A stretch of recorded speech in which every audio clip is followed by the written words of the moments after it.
About this time during the board meeting, we'll do a research update. I'd like to introduce an honored guest in the whole McEwan family. I met Tom. Very nice.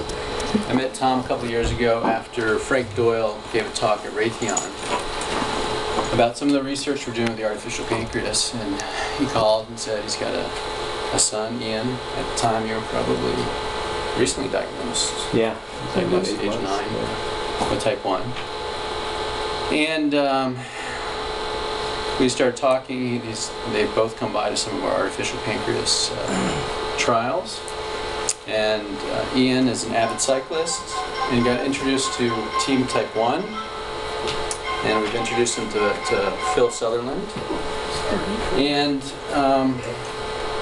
did you give a talk at your school about the artificial pancreas, right? I sent you my slides. This is a diabetes group. The diabetes group. Diabetes group in Ventura. He's the only person I've sent all of my slides to, and he used every one of them. So anyway, in the last for a science project last year, he looked at the best ways to bring his blood sugar up after a low. So without further ado, I'll let Ian give his presentation. Okay. Ian McEwan. So here I did for my 5th grade science fair project what works best for treating low blood sugar. And by the way, I'm Ian McEwan. I have type 1 diabetes. I was diagnosed about 2 years ago.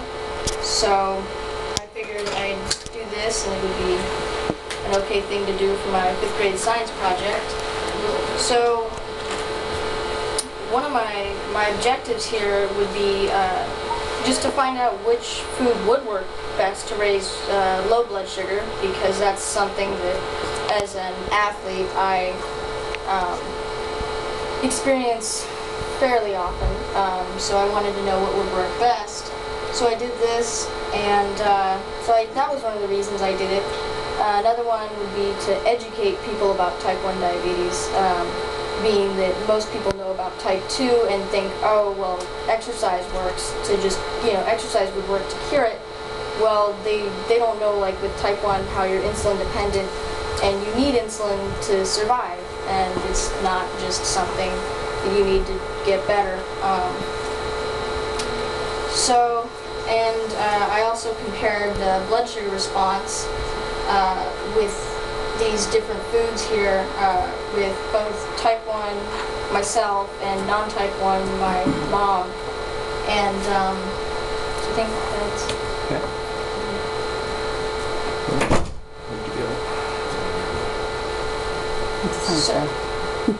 So this was my this is a picture of me at my 5th grade science fair project, and so you can see the props down over in that area over there, and there's my poster with everything I did on it.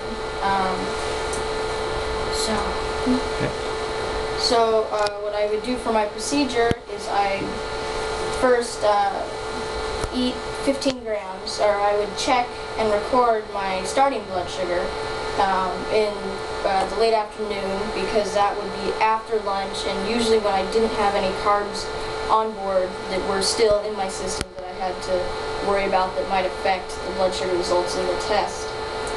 So I test, and if I were in a good range, probably around 120 milligrams per deciliter, then I would start the test, and what I would do is I would eat 15 grams of any particular carb or food that you might find in the store, like a candy bar and stuff like that. And then every 15 minutes for 2 hours after that, I would check my blood sugar to see the trends, and then but no bolus was ever given for the carbs, but there was my basal rate was still going, so that would help stabilize the blood sugars, just so I could see what the food was doing. And then after I would take all the blood sugar readings, I would put them into graphs to graph the results of my tests.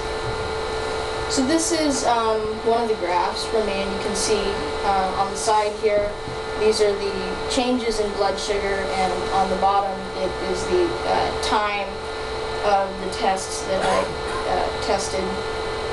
As you can see here, all the different foods I did. I did smoothie, Smarties, and jasmine rice, a juice, 15 grams of juice. I did yogurt, and I also did a Hershey bar. So what I thought at the beginning of this test would be the fastest would be juice, because that's what all doctors recommend. That's what everyone does, is juice if you have a low. And what I found at the end, you can see here, this is the curve of the Smarties, the blue curve there, and that, you know, you can see that worked the best, and because it brought blood sugar up the fastest and highest. You can also see here with the Hershey bar what happened because of the fat in that. You can see how that brought it back down because it was a much slower absorption. And there was probably a basal change that happened there that could have affected it too. We forgot to cancel that out. And you can see here the jasmine rice, this purple curve up there. It actually has a higher glycemic index than pure sugar. So that was one of the things I was interested in testing, because to see how fast it would bring it up. And you can see it came in here at the second highest reading. And then there's also, you can see the juice here, and you can see how it peaks up, and it's how it's good to get lows up, but you can see at the end here you would need other carbs after that, which they recommend afterwards to keep it stable and not have it dip back down again. And you can see, I think with the yogurt, I don't know really what's in. There's like a little bit of fat and stuff. I'm not sure what was in the yogurt that we did. Protein. A little bit of protein. Fat and protein.